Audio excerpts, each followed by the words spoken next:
Okay, awesome. So we have Declan Davey here, and Declan is the first person in the last 3 years to take me up on the challenge of ranking for a niche copywriting term.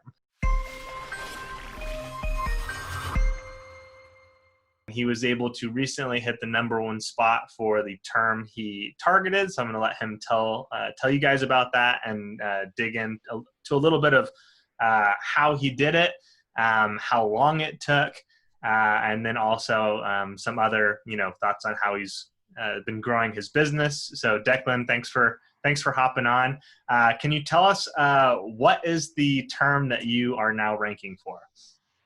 Yeah, thanks so much for inviting me, Jacob. And the term is health and wellness copywriter, which in the last couple of weeks has hit result 1 on page 1.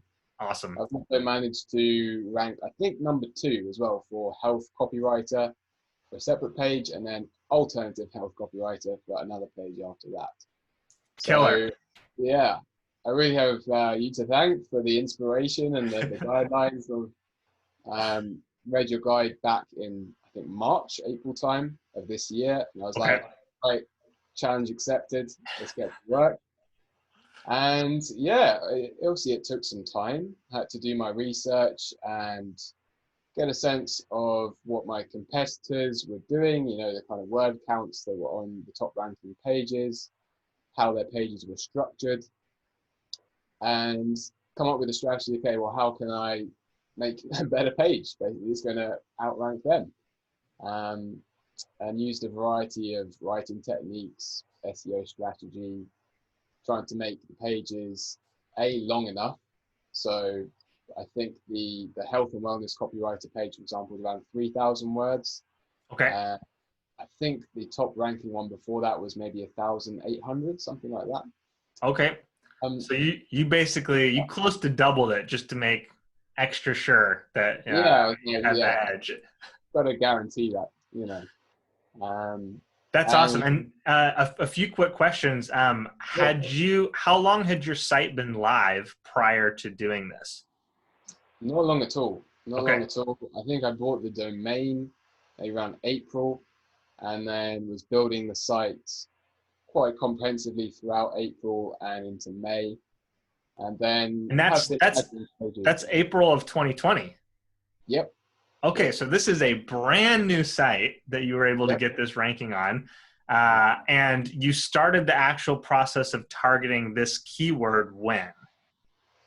I would say early May, right at the start of May. Early May. Okay. I think the page was maybe published on the 5th of May, something like that. Okay, so we're talking a couple of weeks since then, but really not much. So we're talking really only about 4 full months to rank for this term, which is kind of right in the vein of what I was talking about in my challenge about how wide open this opportunity is. And man, that is the perfect case study because it's a brand new domain, and you literally right off the bat are targeting this and got it in only 4 months. Pretty incredible. And I'm curious to hear. Obviously you mentioned the length. I noticed as well that you opted to, instead of doing like a service page, you opted to do kind of like a guide to hiring that type of copywriter. What sort of led to that decision? Was length partially, was it kind of like, hey, I don't know if I could do 3K words on a service page? Not so much, to be honest. I was more thinking about trying to be a voice of authority in that particular niche, and not trying to go too much with the hard sell straight off the bat. Okay. Actually demonstrating value up front, but also peppering relevant calls to action throughout the page. Subtly saying, hey, my services are available if you click this button or fill out this form. So you went sort of for the maximum value add, basically. Yeah. I kind of considered what are the topics or information someone looking for a health and wellness copywriter might want, if they're maybe a little confused or unsure how to go about choosing the right one for them. So I really broke it down into 3 categories, which were experience, skills, and personality. And that acted as a structure then to build the page around that. Totally. Now, obviously, I know the process that I teach, but I would be really curious to hear, as someone who has now been, read that, almost a half a year ago now, and then has been implementing, and I'm sure learning a ton about SEO along the way, separate from even just my own process. I'm curious to hear kind of going through the process of ranking that, and then kind of getting to the end of that process and looking back. What do you feel were sort of the key things you did to rank that page? Mhm. Yeah, sure. So I started off with researching keywords that I felt were going to be relevant to what I'm ultimately selling. So health and wellness copywriter fitted the bill. It wasn't like there's crazy searches for that each month. So I felt that as a new site, it would be doable. Okay. And then, really centering the article around that. Obviously, I don't want to be spamming the term throughout the whole article. It has to be user-friendly and readable, but including it certainly in the keyword, including it in the image tags, meta description, things like that, really. And then really focusing on the formatting too. So trying to make it as skimmable and scannable as possible, including images and videos, and making sure the subheadings were laid out well too. Because I thought, who's really going to read through a 3,000 word page all in one go? I admire their commitment if they do, but more likely they're going to be scanning for subheadings that strikes their attention and goes, oh, okay, I'm interested in this. Maybe they're not interested in the personality section, but they are interested in the skills section, for example. Yeah. And on that note, sort of, one thing I feel like people, when I give my little spiel on challenging them to execute SEO, there's kind of two pieces to it. There's the on-page stuff, which I feel like once you go through the process of doing is actually super easy. And most people wildly overestimate how complex it is. And then there's the sort of the outbound, the offsite, link building stuff, which I feel is, actually quite complex to execute, but is often not even needed, especially in our niche. So I'm curious, first of all, when it comes to the on-page SEO, would you agree with me, and after going through it, that it was actually pretty simple to do? And then on the link building side, did you do any link building? Did you need to do any to get these rankings, or did it rank somewhat organically? Yeah, totally. So in terms of on-page SEO, no bother at all. Hopefully, if you're a copywriter, content writer, you enjoy the process of writing anyway. But for sure, if you're writing a long form page, maybe you want to break it up and say, okay, this week I'm going to do 1,000 words on this, and then the next week I'm going to come back to another 1,000, and then another 1,000 after that. And you can have a page that's going to rank in a matter of 3 weeks done, and then you just sit back and wait and let people do their thing. In terms of off-page SEO, I have done a little bit, but really not that much. So hopefully that's encouraging for people. Initially, I shared the page on LinkedIn as a post, and then since then, when I've been doing, for example, blog articles for clients, for those that are happy for me to be displayed as an author for the article, for example, then I've linked through the term health and wellness copywriter to that page. That's it, man. That's honestly exactly how it worked for me. I was doing so much both guest blogging and content writing for other sites, and basically would just include links to my own stuff in those, whenever I could. Worst case, either in the bio, or if I didn't get a bio, like somewhere in the article where relevant, which wasn't always relevant, but that's awesome. Killer approach. For me, it's always been bio. I haven't managed to sneak in the actual article yet. Maybe one day soon. But fortunately, some clients have been cool with having me in the bio. That's where I put the link, and it seems to have worked out well. That's awesome, man. Awesome. So kind of, I guess in hindsight, are you glad you spent the time to get this ranking? Do you consider it a successful investment of your time, and do you plan to attempt to rank for anything more in the future? Absolutely worth your time. I think there's multiple benefits aside from the actual ranking. One is just writing practice. Um, Totally. and two, it's, you know, it's like a piece of real estate, your website. So you want to make it as high quality as possible, even for people who aren't finding you, say, organically through Google. You know, you can always share the page as well on social media. Um, and it's just fun, you know. I found it a fun process. And obviously, you know, the little ego boost of seeing your name up there on Google doesn't hurt either. You know, It not doesn't hurt, that's for sure. and yeah, I have been thinking about other terms I could potentially rank for, even if it's not direct in terms of the copywriter. Maybe it's something to do with marketing, like medical marketing, um, something like that. I'm still yet to decide whether I want to just carry on building individual pages or whether I want to start a blog specifically on the site.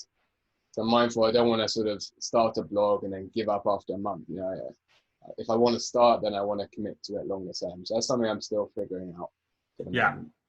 And you mentioned to me that your business has really been taking off, and you know, outside of just getting some of these rankings, you've also been, you know, posting on LinkedIn, doing direct outreach, and it's kind of all combined to grow your business. And I'm curious if you could share a little bit more about what you've been doing in terms of outreach or on LinkedIn.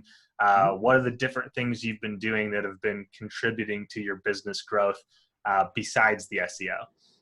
Yeah, sure. So when I read through your guide, I saw there were sort of four main approaches, in no particular order: LinkedIn, SEO, outreach, and guest posting. So I was like, well, let me experiment with all of these and see which fits best for me, which I enjoy the most, and which I Dude, seem to. that's like literally the greatest thing I can hear as a teacher is, let me try all of these. Yeah, I thought, why not?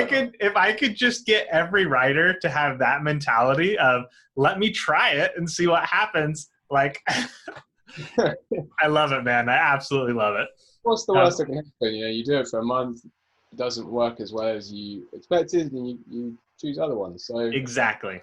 for me, I found that I didn't enjoy the process of guest posting as much. I was like, well, let me scrap that and focus on the other three. Totally. I would say there was that upfront work to write the pages for the SEO for the website, but then I knew I was like, well, I need to just be patient after that. Yeah. So really, in the last few months, the two primary ones have been email outreach and LinkedIn. Okay.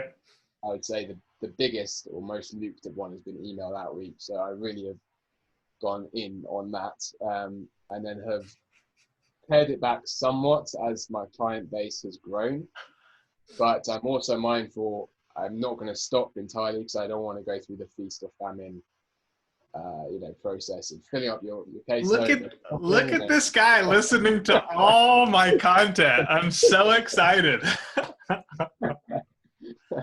And I just want to point out to everyone watching or listening this, what do I say about your number one method for landing clients in the short term of, you know, 6 to 12 months? It's outreach, cold outreach. And it's exactly what Declan's been using to grow his business, even though he's still investing some time in these other more inbound channels, which if he continues to do will pay off very well in the long term. But in the short term, it's the email, it's the cold email outreach, it's the pitching that's bringing in the clients. So Sure. Right there, in black and white, easy to read. I know what I'm talking about, guys. Yeah, he does. He's the Yoda. He's the Yoda figure. The best thing I can advise is just, you know, set up a Google Sheets, Excel, whatever. It gives you some kind of sense of accountability. It's like, right, Yeah. I know I'm going to do 50 email outreaches this week. You know, you can play around with whatever feels doable for you. Yeah. And again, LinkedIn posting, email outreach is writing practice, and you can be creative and play around and see what works best. And my approach has really changed over time, I would say, with email outreach. So that's been a learning process in itself. Totally. That's awesome, man. And I would just add too, you don't need to go as multi-channel as Declan's been doing, but one of the benefits of doing that is when people start to see you in multiple places, or if people like, if people look up, health and wellness copywriter, they find his posts and then they go look him up on LinkedIn and they see he's got some content on LinkedIn, or they look up and they find a guest post of his, or stuff like that, or they see him on LinkedIn and then they Google his name and they find some of his guest posts, they find his his own website content. Like, these sort of things can really contribute, because most of us in this day and age, we don't do as much due diligence as a lot of people think, but we do a little due diligence. It's very common to go search someone up on one or two other platforms. And so if you can do a little bit across, multiple channels without neglecting the main thing, which is the email outreach, it can definitely contribute to getting some more traction, more of these clients. I think the fact that you've been willing to tackle, multiple channels at once has helped to kind of compound some of that early growth. Yeah, you're absolutely right. I think I look at them as like touch points for someone who's never heard of you. They're like, who the hell is this guy? And, they're probably going to hop from one platform to another. It might be they first see your email. What I've done is included my LinkedIn page and my website in the signature. Awesome. With a little call to action beside it. And what I've often found is, say someone reads your email, then they'll check out your portfolio on your site. They might check out your recent LinkedIn posts, and interestingly, they might reference that in their reply to you. They're interested. Say, oh, hey, thanks for the email. I checked out your recent LinkedIn post, liked it, da, da, da, da. So it is proof that, they do hunt around. So I think it's good to be in a couple of places at least. Totally. That's awesome, man. Well, I super appreciate you hopping on and talking a little bit about this. And I'm so excited to hear about someone who took me up on the SEO challenge. You making my day here, dude. Well, thanks so much for the advice. I wouldn't have got here without you. So yeah, I put the shout out for the next person. See, if someone wants to try out, rank me for health and wellness copywriter, I welcome it. Totally. Yeah. If you're listening to this, you can be the next person to take me up on this challenge and rank for a niche copywriting term. And I'll link in the description for this video to, some of the previous content that we were referencing. So thanks for hopping on, and we will catch you guys in the next episode.